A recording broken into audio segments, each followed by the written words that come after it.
I'm going to be talking today mostly about how the screen function in Psychtoolbox works. And the screen function is pretty much the core of Psychtoolbox. So today I'm going to go through, or I'm going to try and go through what's on the left side of this list. So how to find the help files for the different functions, how the screen works, how to draw things on the screen, how to grab images and put them on the screen.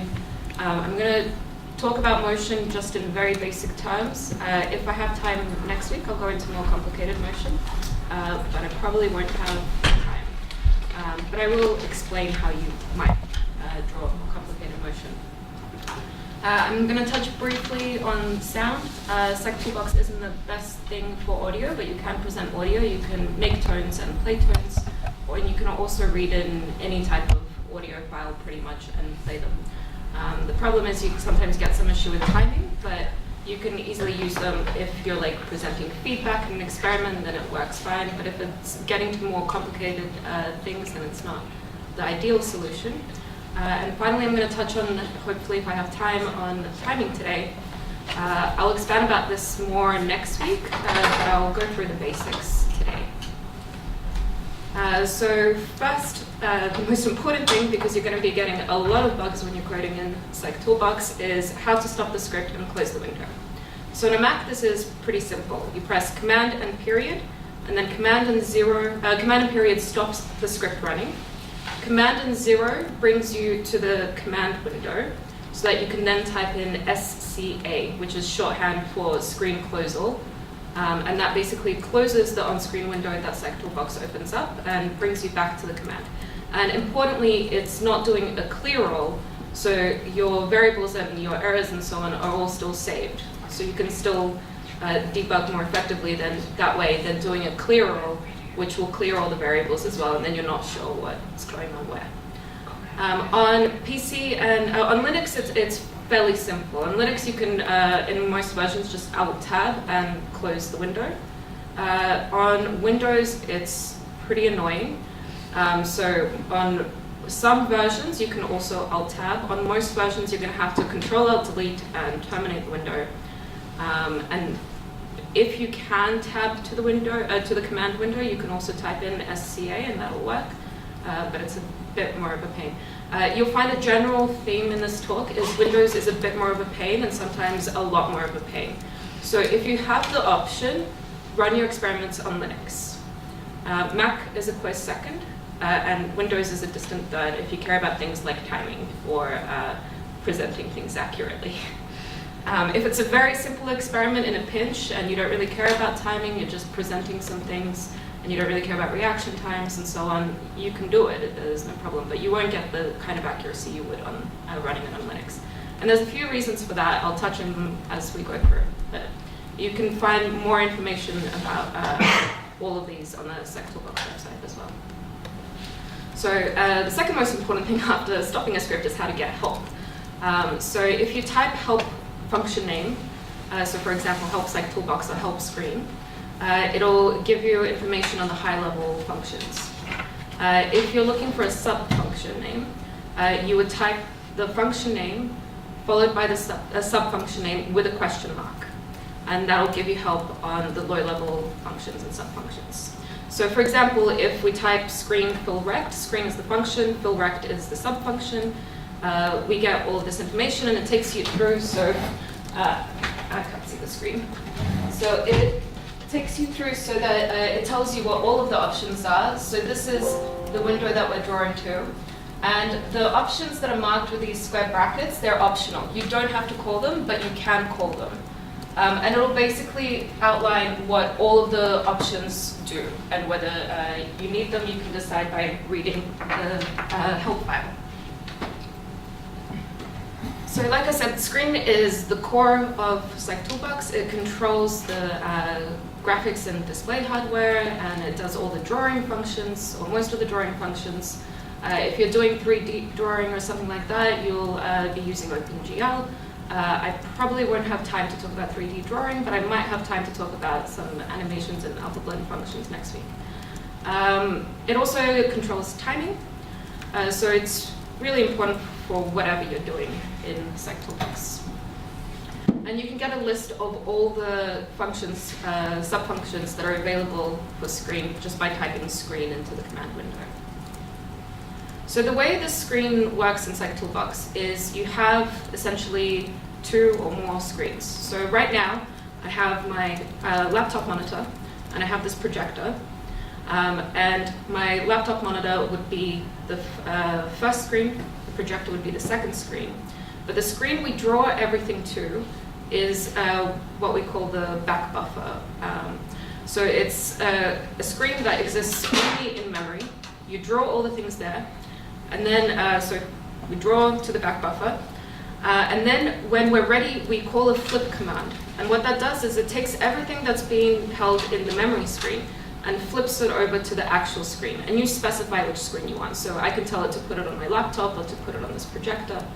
But basically, when you flip it, the backboard gets wiped and the front board now displays the things.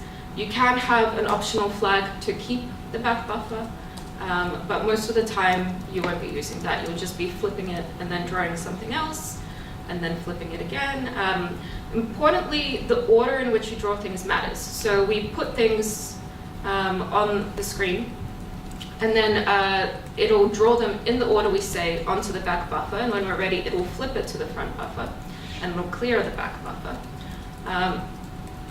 But you can also set optional flags here, which I think I have another slide for later on. But the best way to think about this is like a whiteboard. So you draw something on one side, and then you flip it over, and then it transfers to the other side, and you draw something on the back side, and you flip it over, and you can keep flipping this way. But importantly, nothing gets drawn onto the actual screen until you call the flip. So the way the screen is laid out is you go from 0, 0 at the top left to however big your screen is in pixels on the bottom right. And we always specify coordinates as top left X, top left Y, followed by bottom right X, bottom left Y. So if we want to draw a point, we would specify the X coordinate followed by the Y coordinate. If we want to draw a line, we would have 2 sets of coordinates, left coordinates first, followed by the right coordinates. If we want to draw a box, again, top left X, top left Y, bottom right, bottom right. And what we can do if we want to draw a shape is draw it from the top left of the screen, and then we can reposition it later. And most of the time I prefer to do it this way because it lets you put it wherever you want more flexibly and easily. So this way you can just say how big you want it and deal about the position later. So the way the monitors work is CRTs, which have the best timing accuracy, draw one horizontal line at a time. And the current line it's on is called the beam position. And so it draws each line until it gets to the bottom, and once it's finished drawing all those lines, there's a very short interval, which we call the VBL, or the vertical blank interval, while it goes back to the top. So it's drawn a single frame that you've presented, and then there's a short blip while it goes back to the top before it starts drawing the second frame. Now everything in Psychtoolbox is synced, or you can tell it to sync to this vertical retrace. And that way it's ready to present once it's at the top of the screen, ready to draw again. And so in Psychtoolbox, it performs the flips, or tries to perform the flips during this VBL while there's nothing on the screen. And if the synchronization to this VBL fails, which it can if you're not using a very good monitor, or if you're running on Windows and your drivers aren't the right ones, so on. If it fails, then you'll have problems with timing, you'll have problems with dropped frames, there might be visual artifacts and so on. Depending on the complexity and load of your stimuli, this may be less or more of a problem. If you're doing something really complex, like a lot of motion with a lot of stimuli being drawn at once, proper synchronization becomes very important. If you're doing something that requires really precise timing, dropping frames will be a problem for your timing estimates and so on. So modern LCDs, even though they don't need the VBL and they don't draw lines one at a time, for backwards compatibility, they still give us those outputs. That is, you still call to the VBL if you're using an LCD, even though it doesn't have an actual physical VBL.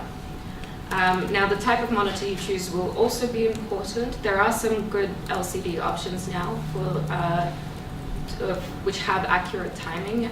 Gaming monitors are your best bet.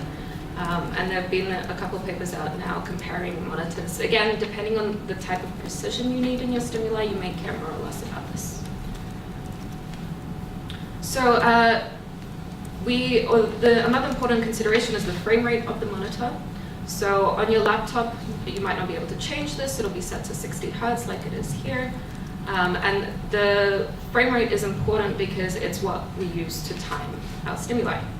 So if you have a 60 Hertz monitor, then you can draw 60 frames per second, and it will take 16.67 milliseconds for each frame, which means you can't present anything shorter than 16.6 seconds if you're using a 60 Hertz monitor. So if you want to time to 10 millisecond frames instead, you'll need to set your monitor to 100 Hertz. And again, there's a lot of gaming computers now that give you a lot of control over the refresh rate of your monitor. So syncing is pretty important. You'll want to test whatever computer you're running the experiment on. You'll want to run a bunch of sync tests before you start running your experiment on them. You'll want to test the hardware-software configuration. You'll want to test the sync to the VBL and also of the flip to the VBL. And when you use these functions, you just type them in as they are into the command line, and it'll run some code and it'll give you some output. So for example, it might give you a graph. Here we show the delta between successive flips in milliseconds, and you can see that most of them are really, really tight around the 16.67 flip rate.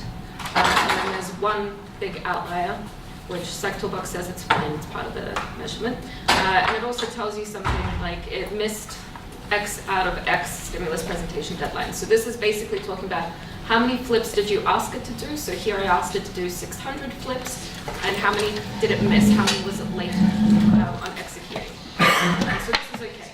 But you'll want to make sure that you run these on the computer that you're actually going to be using and the monitor that you're actually going to be using for the experiment. There's no point running this on your laptop if you're then going to be testing on a different machine with a different OS and so on. Additionally, if you're using Mac, it's really important that you install Psychtoolbox kernel driver. You can get the help file through the command window again. That'll tell you how to do that. If you're using Linux and Windows, you really need to read help sync trouble. It goes through all the possible problems you might have and how to fix them, but mainly don't use Windows, use Linux, and then go through it and make sure you have the right drivers and so on. Okay, so for testing and debugging, so whenever I'm creating something on my MacBook, for example, I'll use this line, which is telling Psychtoolbox to skip the synchronization tests because they're going to fail because it's an integrated graphics card and it can't synchronize properly. But it's super important that when you start testing, you delete this line from your code or you set the flag to 0 because you don't want to skip the synchronization tests when you're actually testing properly. And the other thing I'll mention is that it's a good practice in your experiments to use a try-catch loop. So here you start off your script with try and then put all your code and then catch and then you specify what you want it to do if there's an error anywhere in your code. So here typically I'll tell it to just close the screen and reprint the error message. If you're on Windows or Linux, you also might want to say show cursor because sometimes the cursor might disappear. And also if you're on Windows or Linux, you might want to call hide cursor at the beginning because sometimes you'll call the window and there'll be a mouse cursor in the center. But you can also, if you're, say, collecting data and something happens during the experiment and it fails, in the catch you can get it to save whatever it's collected so far and put it somewhere and so on. So it's a useful thing to do. So when you have a script, there's a bunch of things that you will typically just copy and paste from all your other scripts. And this is like the settings for the preferences you have for Psychtoolbox. So normally you would call psych default setup and then with a flag of 1 or 2, which executes a couple of functions. So it unifies key names and opens the GL. And then you have the skip sync tests. Again, don't keep this in your actual experiment. And then you can also set the priority you want for processing. So it's a good idea to set this just at the beginning of your script to give Psychtoolbox maximum processing priority. But depending on what you're doing, you can also call it just before you start flipping and then close it just after, and so on. Okay, so then we need to tell it where we want it to display. So first we need to get the number of screens. So right now I have 2 screens. But if I was just using 1 screen, the number would be different. And again, on Windows, it's also different than from OS X. So it's a good idea just to take the maximum number if you want to display on the external screen, and then use that to set the chosen screen.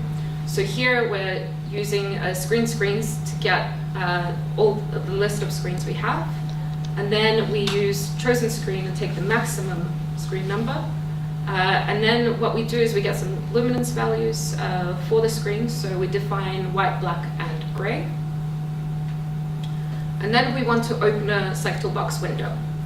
So here we're opening a full screen window. Remember, this is the back buffer, back buffered window. So you have your Psychtoolbox screen will open on your actual monitor, and it will open the buffer that we'll be drawing to.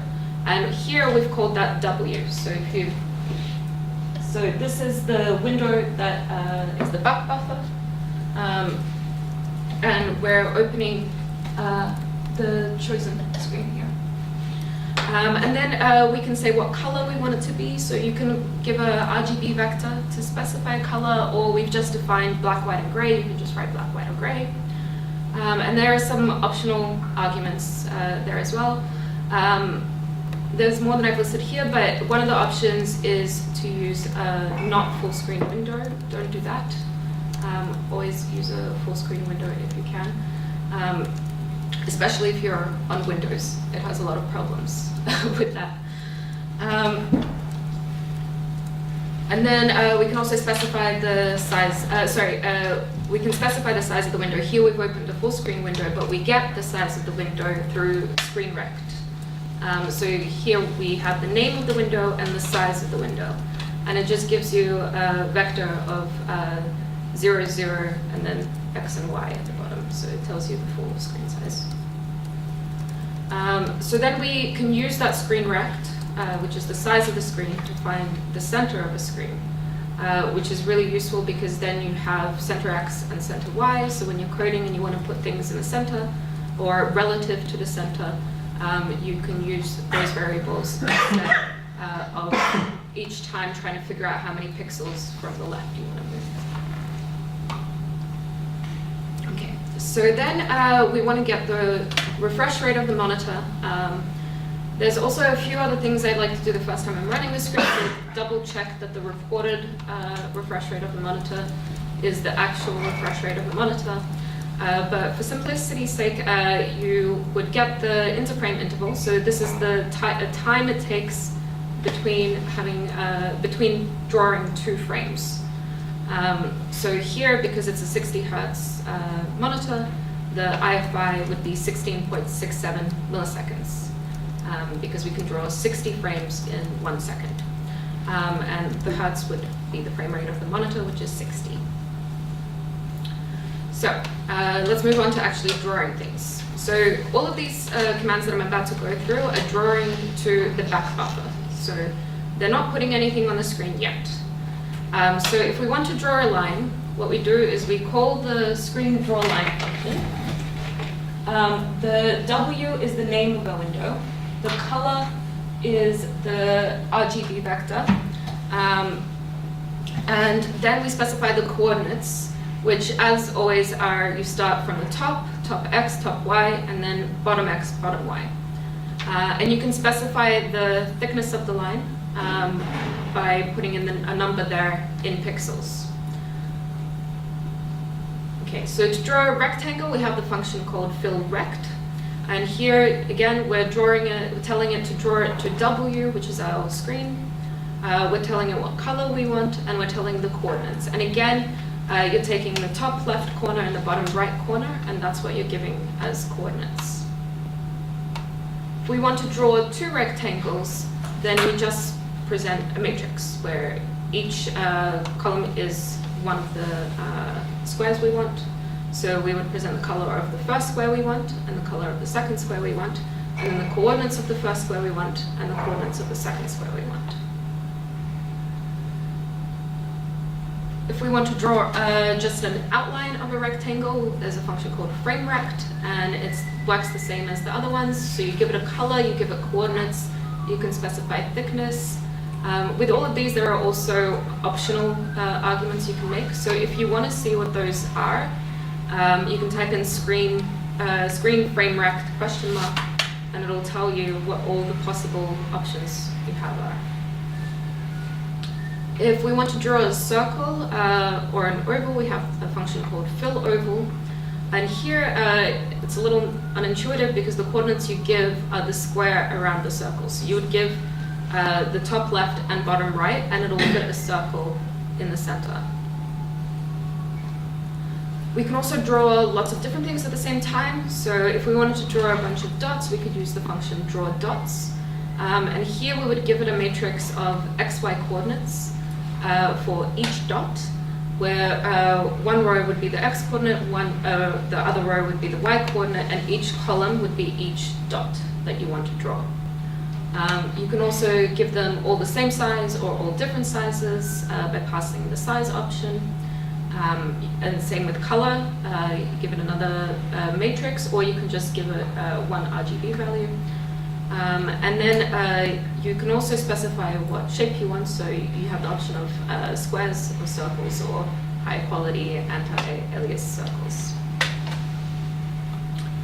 If we want to draw text, then we can first specify what formatting features we want that text to have. So here we can set the size, the font, the type, and there's a bunch of different text styles. If you type screen textile question mark, you'll get all the different options you have for the different styles. When it comes to actually drawing it, you use the function drawText. You tell it where to put it, and then you have your string, which contains what you want to actually display on the screen. And then you give it the XY position for where you want the text to start being drawn. And it's useful here sometimes to get the actual size of the string on the display so that you know where you want to position it. Because if you want to position it over here, then you're going to be fiddling around with getting values, trying to get it centered around here. But if you get the size of the box, then you can get those coordinates, and then you just plus and minus half of the size of the text string. Does that make sense? If you have any questions at any point, also feel free to interrupt me. There's also draw formatted text, which has more options and is a little bit more flexible. If we want to display an image, what we do is we put those images in a folder, and then we tell it the name of the image we want to display, and we read it in using the function imRead. And then we make a texture out of that. So using the function makeTexture, we take the data from the read-in image and we make a texture. And then when we go to draw the texture, we're using the texture, not the original data. And so again, nothing is actually being drawn on the screen and on the external screen until you flip it to the screen. So all of the screen calls just then would look blank until we call the screen flip function, and then it would draw all of them in the order that we call them. Yeah. Is it what you called earlier double buffering? Mm-hmm. So everything gets drawn to the back buffer, which is in memory. Okay. And then when we call screen flip, it takes it out of the memory buffer and puts it on the actual external monitor. And it wipes the back buffer. So you draw something, flip it to the actual monitor, draw something, flip it to the actual monitor, etc. Okay. So I'm going to talk briefly about some of the timing options. I will probably be touching on this more next week when I talk about things like getting responses and so on. But basically, when we call the flip command, we can save a timestamp for when the flip was executed. And we can also tell it when we want the flip to execute. So if you call it without the optional when, it'll just execute it at the next available flip. But if you tell it when, then it'll wait until that moment in time to execute the flip. And there's a few handy functions as well for timing. So wait secs, and then however many seconds you want to wait, just pauses.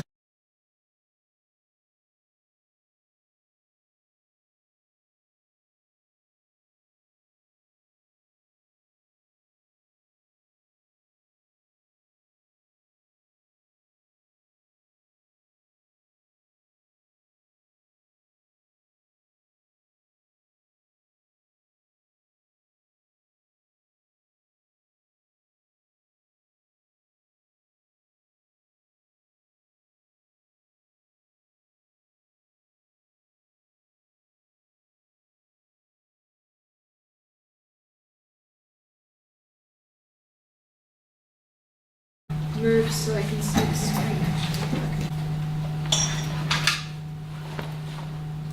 So in this first one, what we want to do is just draw a green rectangle in the center of the screen. And the first thing we do before we start, and this is good practice to put at the beginning of all your scripts, is close all the screens and clear all the variables. Yep. Just is the Trycatch specific to Psychtoolbox, or is it general to Matlab? It's general to Matlab, I believe, yeah. Okay. So also this here I really like to put in because what it does is it goes into the command window and makes you press enter before it continues. And that's important because when you're in running the code and you don't do that, often when you're trying to close the screen, or for example if you have a participant who's responding on a keyboard, they'll start typing in your code and you might not notice it until it becomes a problem for the next subject. So it's always a good idea to throw it to the command window before you start running your script, because then anything they type will be in the command window and won't affect you. So then we call some default settings. So we want to skip the synchronization tests because they will definitely fail on this. And we want to call for some default settings. And then we call we get the maximum screen number to choose where we want to put it on. And here I'm just specifying that I'm going to want it to be a full screen window. We get the luminance values, so white, black, and gray for the screen. And then here is when we open the actual Psychtoolbox screen. So here we're calling our screen W. We're getting the size of the screen. And then we're opening the window. We're telling it where we want to flip to. So here it's the maximum screen, which is, well, I'm mirroring right now, but if you had an external monitor, it would be the external monitor as opposed to your main monitor. I'm telling it that I want it to be colored gray, and I want it to be the size that I specified by rect, which was nothing, which means full screen. So then I get the coordinates of the center of the screen, so that I have two variables called center x and center y instead of trying to figure it out each time. And I get the flip and the refresh rate of the monitor. Okay, so now we're ready to actually specify what we want this rectangle to look like. So we specify the dimensions of the rectangle. So here I'm drawing it in the top left corner first. And then I'm going to center it using this function, center rect on point B. And what it does is it takes this rectangle and it centers it on the center of our screen, which is defined by center X and center Y. So this way I can just specify how big I want the rectangle, and then I can position it after. And then I'm going to draw the rectangle to the buffer. So here, taking the rectangle color, which I specified here as green. So this is always an RGB vector. Well, actually not always, because depending on your setup, you can also make it on a scale from 0 to 1, and there's a few other options. And then, so here we haven't drawn anything. Here is when we actually draw something to the monitor. So here I tell it to flip the screen, so it's going to take this rectangle and put it on the monitor. And this will tell it to wait for a response that I make on the keyboard before it proceeds. And as soon as I make the keyboard response, it'll close the screen. So we'll just see how that works now.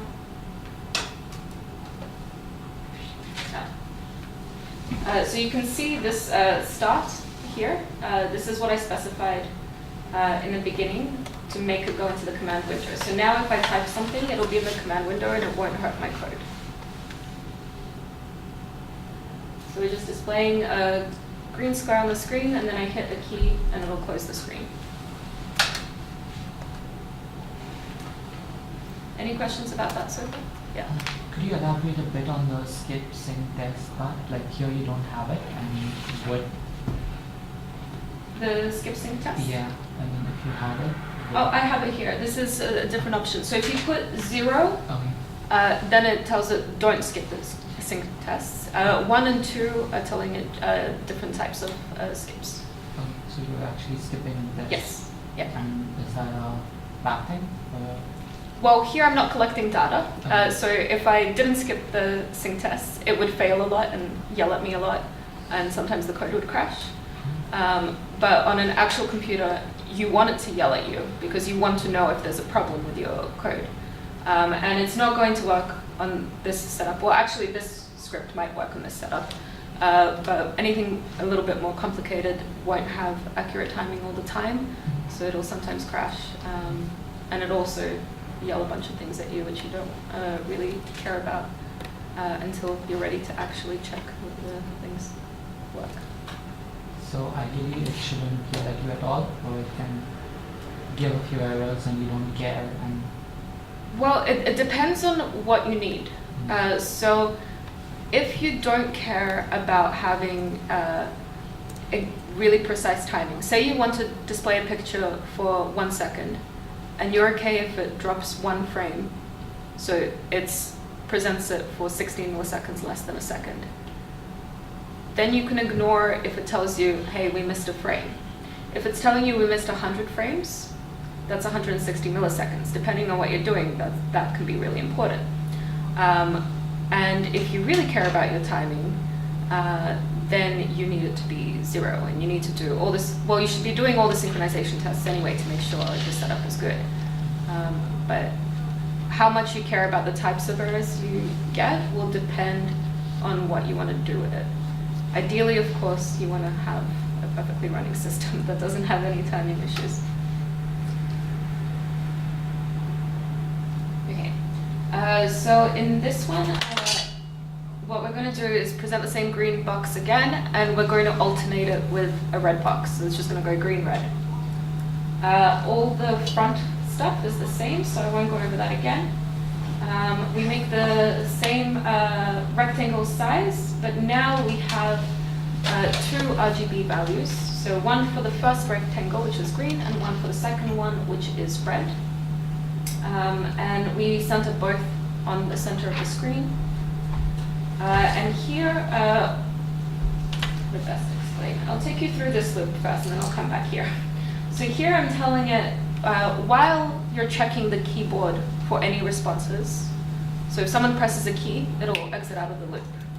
But while no key is being pressed, for our 2 rectangles, we're going to draw the rectangle.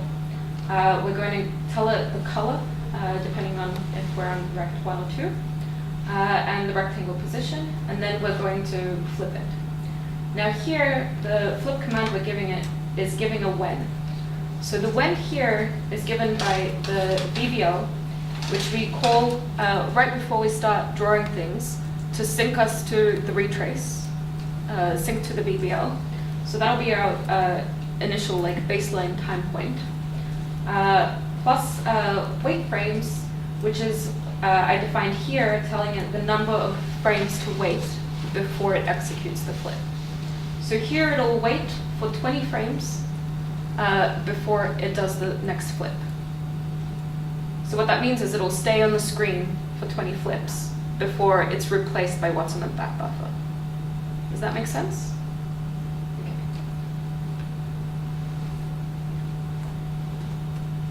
So you can see it's changing every 20 frames to the alternate color, and then when I press a key, oh, sorry, yes.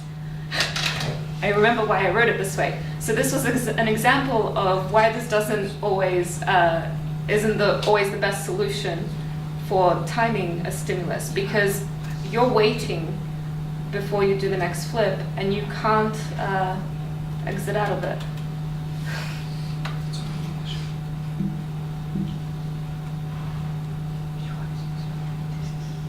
Okay, and that's another good point why it's better on a Mac and Linux, because it took me 2 seconds to exit out of that. On Windows, you're in for pain. So I've tested in all three, and if you care about timing and accuracy and stuff, Linux is by far the way to go. So is Mac though. So Psychtoolbox was originally written for Mac, and then it was ported over to the other systems. But most of the system bugs, I think, have been ironed out, and what's left. The big problem with Windows is driver incompatibilities, and so on. There's a lot of problems. You need specific graphics cards if you want to run it on a Windows machine. If you go into the help sync trouble, it'll tell you the graphics cards that you need on a Windows machine if you want accurate timing and so on. Okay, so now we're going to draw a box with a fixation point in the center. So the front stuff is all the same. Only now we're specifying how thick we want the lines of the box to be. And we're also specifying the fixation cross parameters. So here we tell it the size of the lines that we want for the cross relative to the size of the screen. Relative to the size of the rectangle. The color, the line thickness again, and the position of the fixation cross. So here we're drawing the two lines. So this is the first line, and then we have the second line. So it's doing both. And then we draw the rectangle with the fixation cross. So here we use FrameRect, which works very similarly as FillRect does. So we tell it the color, the position, the line thickness. And then we draw the fixation point, again, position, thickness, color, and the coordinates. And then we flip it to the screen, and we just leave it on the screen until there's a key press. That's it.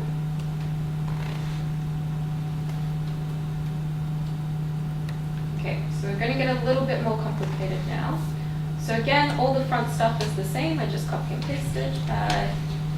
Here, I've left the box outline and the fixation, which we just saw, so that's all the same. But now we're going to make some Gabor patches.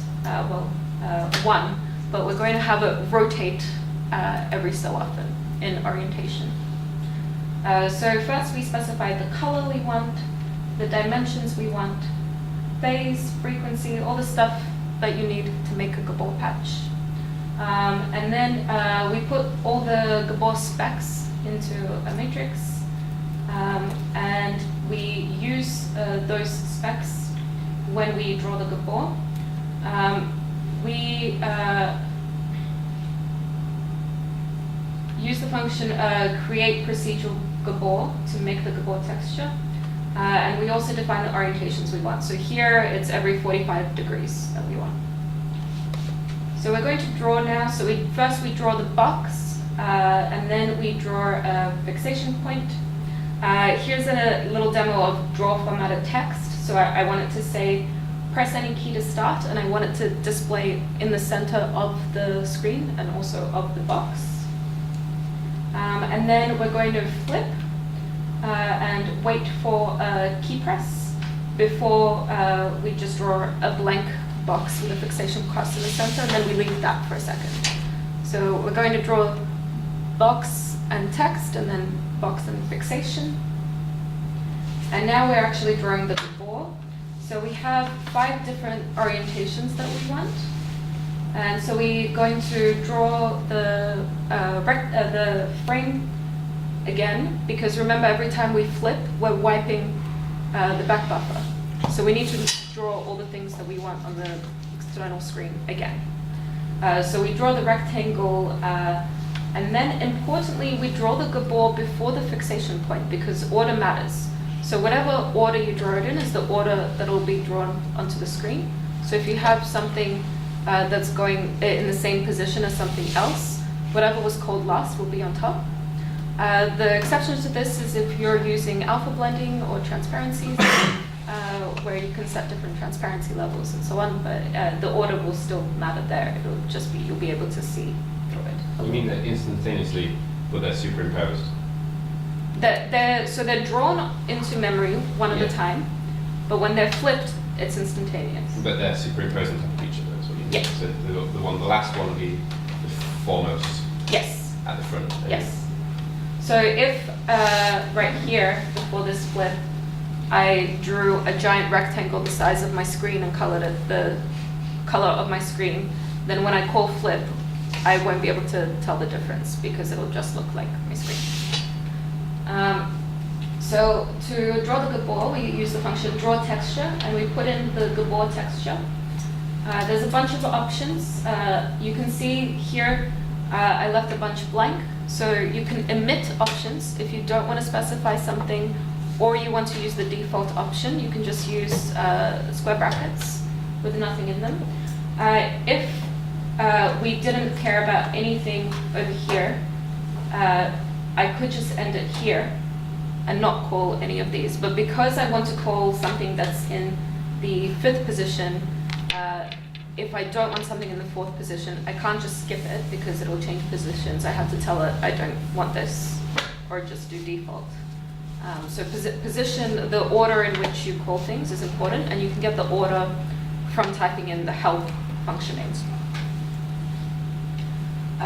So I tell it what color I want. I tell it not to do rotation because I'm doing rotation for it. And I feed in my specifications for the gabor. Oops.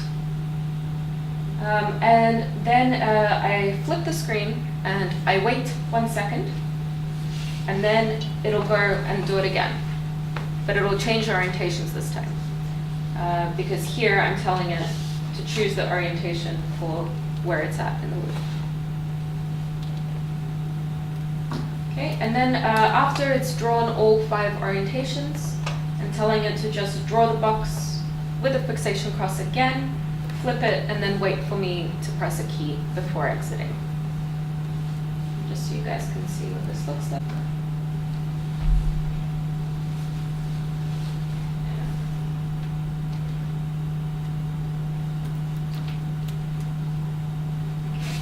So you guys can hopefully see. So it's changing the orientation of the gabor. Maybe that was too quick. Did you guys see? Yeah.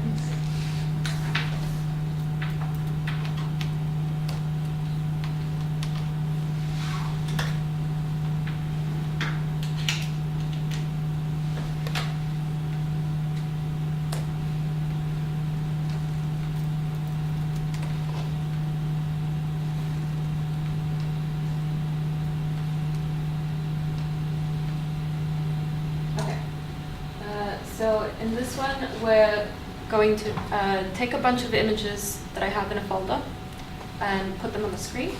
And we're going to do it 2 different ways. So the first way, we're just going to put them on the screen, one after the other, and leave them there for a second or 2. And the second way, we're going to do a fade in and a fade out of the image. So this stuff is all the same.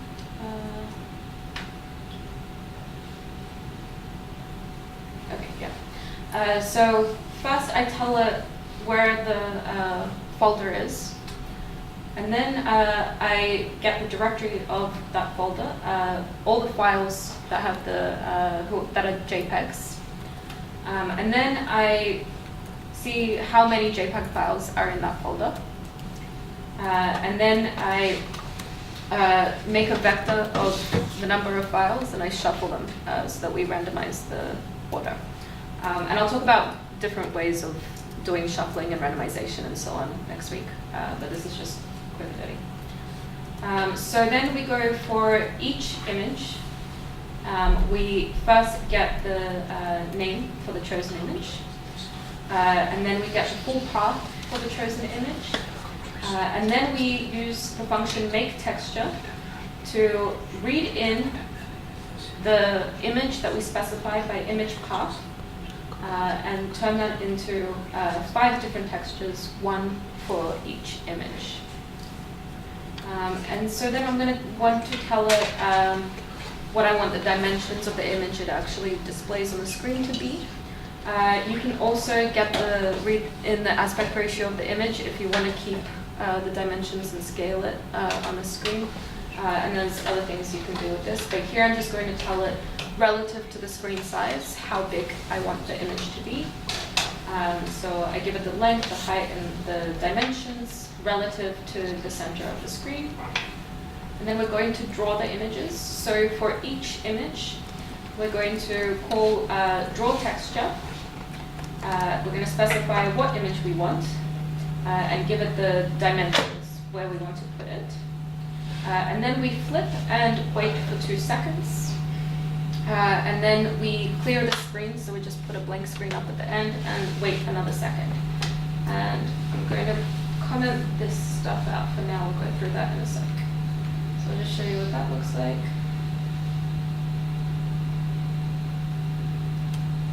Hopefully the projector doesn't. Yeah, okay. So it just loops through the images, leaves them on there for a second. And then a black screen, and now it should exit. There we go. Okay. So now I'm going to show you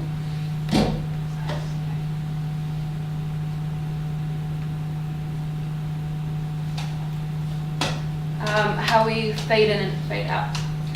So first, I define this alpha mod, which we'll use to change the contrast of the image. We set it to 0 at first. And then we go for each image.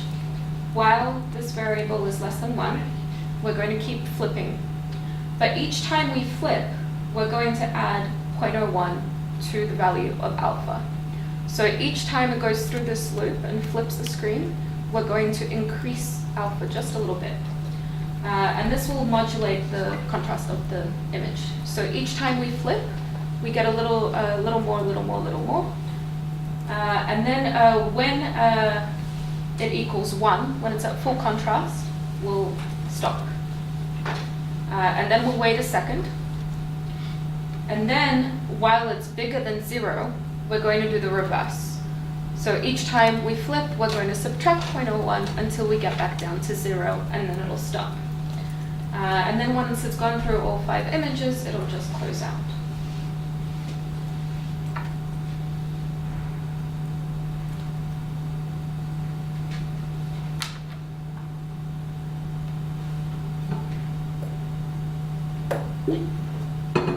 Okay, you get the idea. Stop it.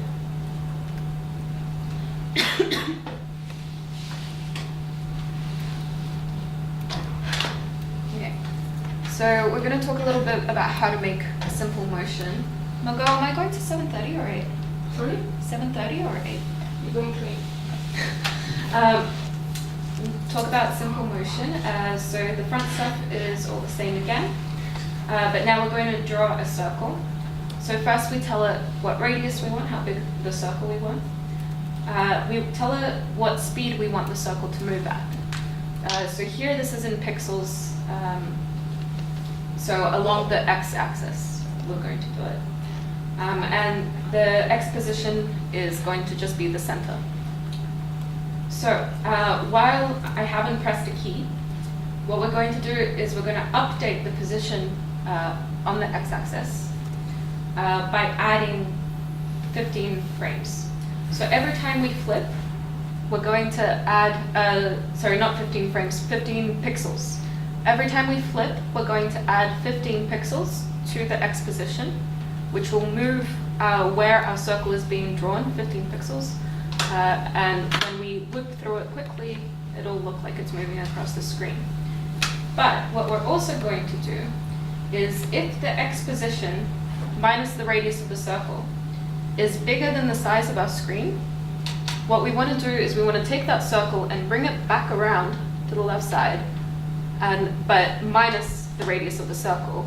So it looks like a smooth transition. So it goes off the right screen and comes back around on the left screen. And we actually draw the circle using the fill oval. We want it to be white, and these are the top left x, top left y, bottom right x, bottom right y coordinates. And then we flip it. And so it's going to keep moving until I press a key.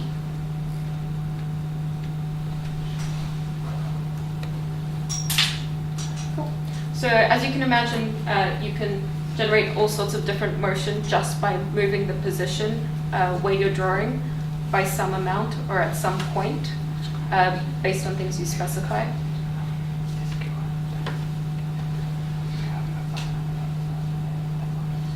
Okay, so now we're going to be talking about sound. Sound is a little bit of a pain for me, but basically the important call is to initialize Psychsound, which loads the driver. And you can set a flag to 1, which I didn't do here, to get low latency and high precision sound. And like pictures, like the screen, the sound also has a bunch of sync tests that you can do to check the latency and the timing and precision of the sound. And there are also help files for that, depending on what you want to do. So on OS X, this works without a hitch. On Linux, on Windows, you need a specific sound card and drivers if you want good timing. And you can type help initialize Psychsound to find out what you need if you're in a Windows machine. But maybe just use Linux. Okay, so first we're going to define specs for the tone. So we tell it how long we want to. We tell it the hertz, sample rate, and then we use the function make beep and put in these parameters to get a beep wave. And then we want to make a matrix just duplicating the beep wave because we want stereo output. If you want to just mono output, you would leave it as 1. Note here that on Windows don't do mono output because there's some problems with it. I'm not sure what the actual issue is. You can look in the help files to figure out what. But if something's going wrong on a Windows machine with the audio, it might be due to that if you have all the right things otherwise. So then we call a buffer screen. So this works pretty much exactly like our visual buffer screen. So we name our buffer screen. We use Psychport audio to open an audio buffer. And then we have some options we pass through. And again, you can do Psychport audio open question mark to find out what all those options are and do and if you want them or need them. And then we're going to put our tone into this buffer audio channel that we just opened. So we use this, and this is essentially what we were calling W when we were talking about Windows, but now I'm calling it audio buffer. And we draw or play our beep wave into that buffer. So then what we're going to do is we're going to play it 3 times in a row. You can actually specify repetitions into Psychport audio, but you can't get a pause between them. So depending on what you want and how long your sound is and so on, you might want to play around with this, but basically I'm going to do the repetitions for it. So I'm going to play the audio. So this Psychport audio start is the same thing as screen flip. So we can make all the sounds we want, but nothing's going to play until we flip the audio or start the audio with this function call. And so then I'm going to play the tone, pause for a second, play the tone, pause for a second. Just,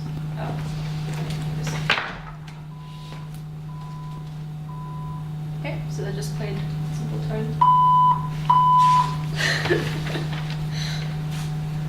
Okay, and now we can also load in a bunch of different sound files. I have a wave file here, and I'm going to use the function psychWaveRead. There's I believe it's called audio read or something. You can look it up. Sorry? Play? Audio play? No, maybe. I'm not sure. Audio read. Audio read. So you can use audio read, and that'll let you read in MP3, FLAC, WAV, anything else that you want. But psychWaveRead just reads in a WAV file. I have a short correct tone file. And so here I'm getting the sound and the sample rate. And then the number of channels is the size of the wave. But if there's less than 2 channels, I'm going to duplicate the wave to make sure that there's 2 channels for stereo output. And then I'm going to open the audio buffer again. Also, an important note in case I forget later, close the audio port that you opened once you're done. And usually it's a good idea if you have audio at multiple times during your script to open and close it at multiple points. But you'll have to test that to see if you have timing issues and so on. So we're going to open it, our audio buffer. We're going to fill the buffer with our wave, and then we're going to flip or start our audio. So this is where it actually gets played. And then this is really, really important. We want to give the file enough time to play before we continue. If this wasn't here, what it would do, it would start the audio and then would immediately close it again before the sound even starts playing. So you want to make sure that you're pausing the script long enough for your actual sound file to play. And you can do things like get the duration of the actual audio file to tell it exactly when to continue. Here I'm just estimating wait about that long, and then, well, no, wait 2.5 seconds, but I'm estimating the size of the audio, duration of the audio, sorry. And then we're going to close the audio device and just stop. That's it. So it just reads in the WAV file from the folder and plays it, and then closes the audio port again.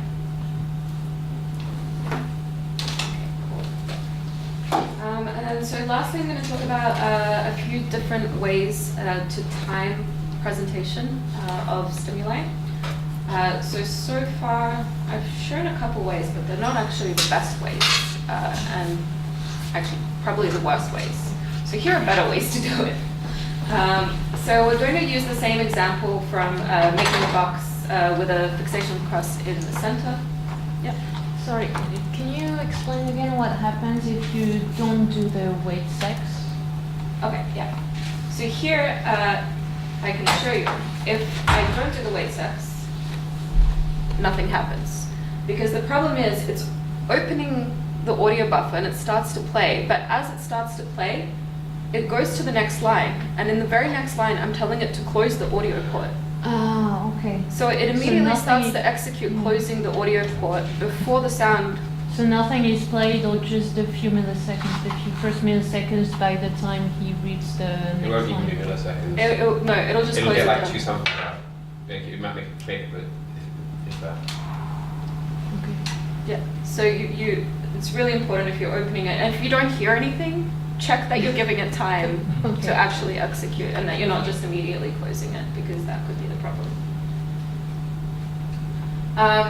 Okay, so we're using the code with the box with the fixation point. Actually, are we? That's not what I thought I was doing. No, so I'm using the alternating rectangles, so red and green. I the pause here. I have no idea what I've done. But let's go down here. So there's a few timing examples down here. So here is one of the ones I showed earlier, where you tell it how many frames to wait before it flips the screen. And as we saw before, when it's doing that, you can't give it a keyboard press or anything. You're stuck just waiting. So you can't do anything else or collect anything else. Another way to do it is using the internal clock. So here, I'm going to tell it I want it to alternate 5 times. I have 2 rectangles. And then what I'm going to do is use getSex to get the start time. And then current time, I'll be updating in a loop to get the current time. And then I can use those 2 time points to tell it when to stop. So here I'm telling it when current time becomes greater than the start time plus 1 second, stop. So while it's still less than 1 second, it's going to keep looping through and flipping. So here it's drawing 1 rectangle and then flipping it and checking the time. So each time it checks the time, when it comes back up here, it checks to see if it's bigger than when I told it to stop. So when it is bigger than when I told it to stop, it stops. So we can see.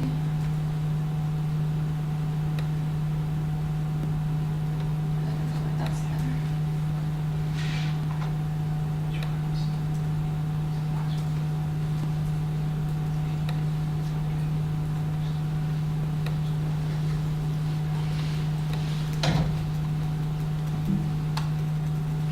So here, if I wanted to, I could also put in something to check for key presses if I wanted to let participants respond while the stimuli are on the screen, so it's more flexible. Is that what you couldn't do in the early script you had where you were flipping? Yeah, so there it just it tells it when to make the next flip. Whereas here it's making all the flips. I'm just telling it when to stop making flips. Okay. But you can't, like, but you would be able to also flip and then have some code that is basically waiting for a key Yes. press or waiting Yeah. for 2 seconds and then. Yeah. So earlier I also showed an example where I call a flip and then I use waitSex to wait X amount of time. Yeah, okay.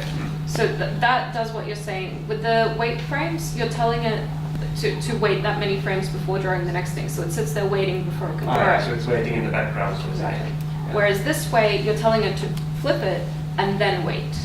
So it's in reverse. And so this is pretty much the best way in terms of timing accuracy here.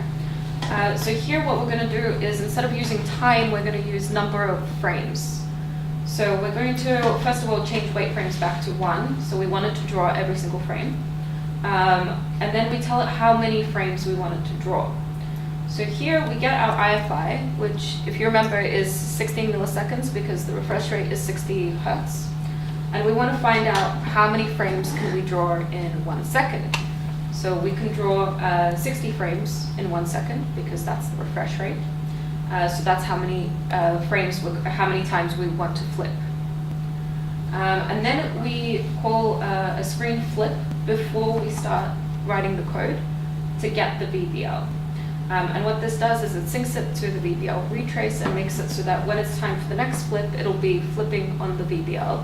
And it also gives us a timestamp for before the code is about to execute, which when you're recording response times or something like that, you can use those timestamps to get the reaction times and so on. But I will be talking about that next week. And so then we want 5 alternations. We have our two rectangles. And then we're going to loop through all the frames. So we have 60 frames, or 60 flips we need to do. And we're calling the same as before, but here we're telling it when again. So here we're telling it to flip at the VBL plus frames minus 0.5. That's just telling it to get ready just before the VBL so that it's ready to flip on the next, when it starts drawing the next frame. And we do that to make sure that it's not missing frames and the timing is good. times the IFI. And then we close the screen. So I'll just show you that as well.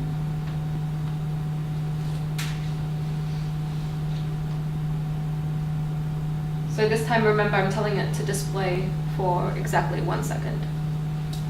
And you can use, if you want to test this, you can use VBL and GetSex or TikTok or so on. You can have different markers for measuring the accuracy, and you should do that. If you care about accuracy, you should measure, because you can tell it to flip every 16 milliseconds.